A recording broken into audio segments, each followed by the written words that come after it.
अब झोपड़ी में सिर्फ 5 लोग बचे थे। रोहित, समीर, प्रिया, नेहा और बूढ़ा जोड़ा। डर हर किसी के चेहरे पर साफ दिखने लगा था। कोई कुछ बोल नहीं रहा था। सिर्फ नेहा बार बार कांपती आवाज में कह रही थी, अयान मर गया, वो मर गया, हमें यहां से निकलना होगा। रोहित ने गुस्से में कहा, अब एक पल भी नहीं रुक सकते। लेकिन बाहर अंधेरा है और जंगल में रास्ता भी नहीं पता। समीर बोला, हमें सुबह तक रुकना होगा। प्रिया दीवार पर टंगी तस्वीर की ओर देखती रही। अब उसमें शिखा और अयान के चेहरे थे, जैसे कोई उन्हें खींचकर उस तस्वीर में ले गया हो। ये सब, ये झोंपड़ी, ये लोग, कुछ तो बहुत गलत है, उसने धीरे से कहा। रात फिर से घिर आई। बाहर कुत्तों के भौंकने और उल्लुओं की आवाजें आ रही थीं। समीर का चेहरा उतरा हुआ था। वो थोड़ी देर अकेले बैठना चाहता था। उसने कहा, मैं थोड़ा बाहर जाता हूं, साफ हवा लेनी है। अकेले मत जा प्लीज, प्रिया ने उसे रोका। बस 2 मिनट, वो मुस्कुरा दिया। समीर झोंपड़ी से बाहर गया और सीढ़ियों पर बैठ गया। आसमान में बादल थे, लेकिन एक कोना खुला था जहां से चांद की रोशनी जमीन पर पड़ रही थी। उसी रोशनी में उसे कुछ हिलता हुआ नजर आया, एक लंबा सा साया, पेड़ के पीछे से निकलता हुआ। कौन है? उसने आवाज लगाई। कोई जवाब नहीं आया। तभी पीछे से किसी ने धीरे से उसका कंधा छुआ। समीर ने पलटकर देखा। बूढ़ा आदमी खड़ा था, लेकिन उसका चेहरा अब इंसानी नहीं रहा।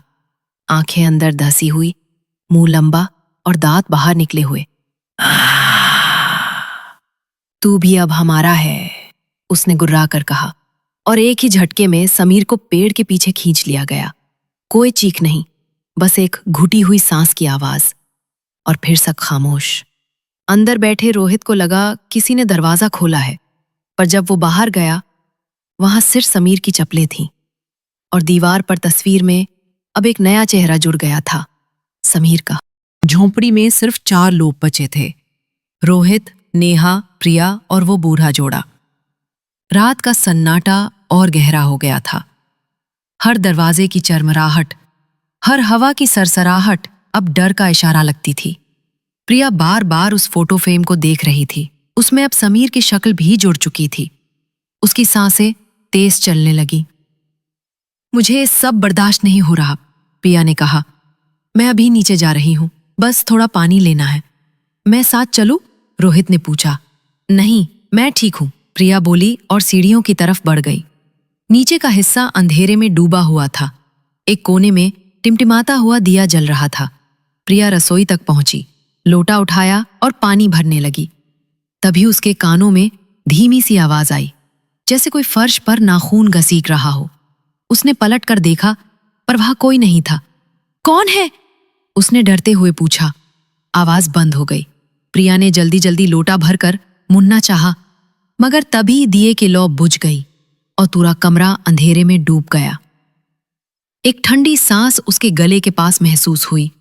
इतने पास क्यों आ रहे हो? प्रिया ने घबराकर कहा।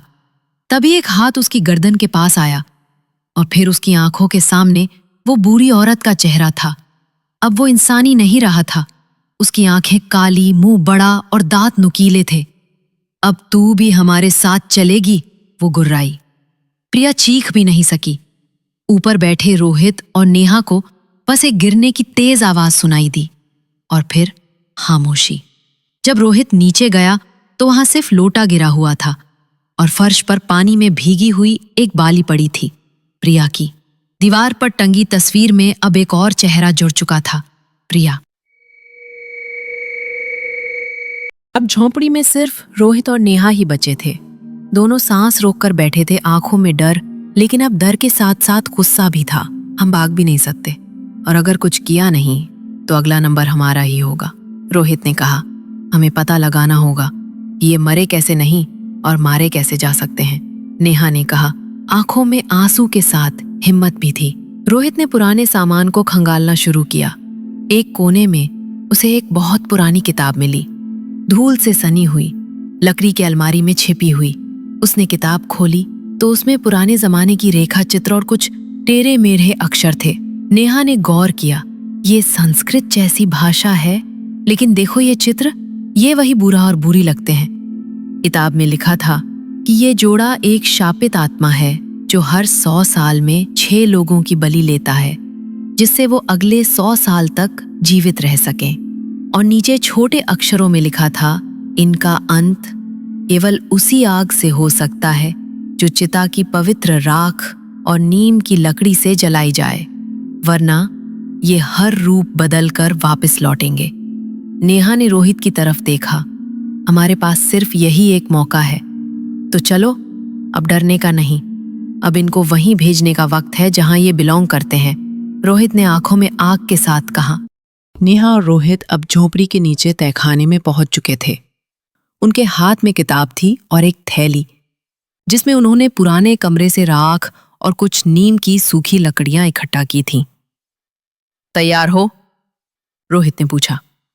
अगर अब नहीं किया तो कभी नहीं कर पाएंगे, नेहा ने जवाब दिया। दोनों ने एक बड़ा मिट्टी का हंडा बीच कमरे में रखा, नीम की लकड़ियां उसमें डाली और फिर चिता की राख छिड़क दी। रोहित ने माचिस से आग लगाई।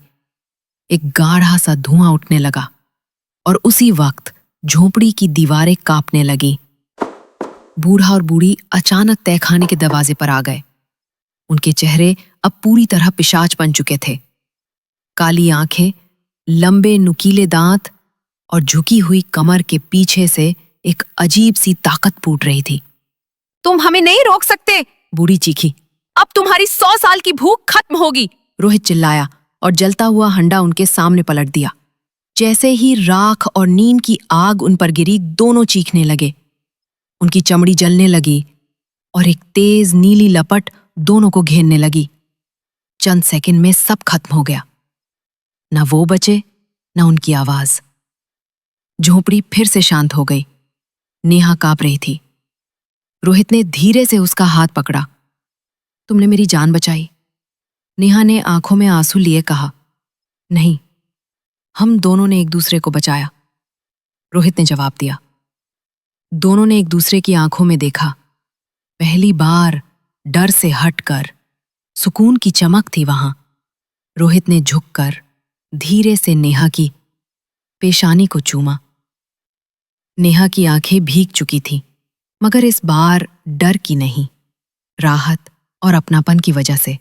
चलो, यहां से चले, अब सुबह हो गई है, रोहित ने कहा। दोनों झोपड़ी से बाहर निकले। जंगल की हल्की धुंध के बीच अब सूरज की पहली किरणें पड़ रही थीं। वो झोपड़ी जो कल तक मौत का घर थी, अब राख बन चुकी थी।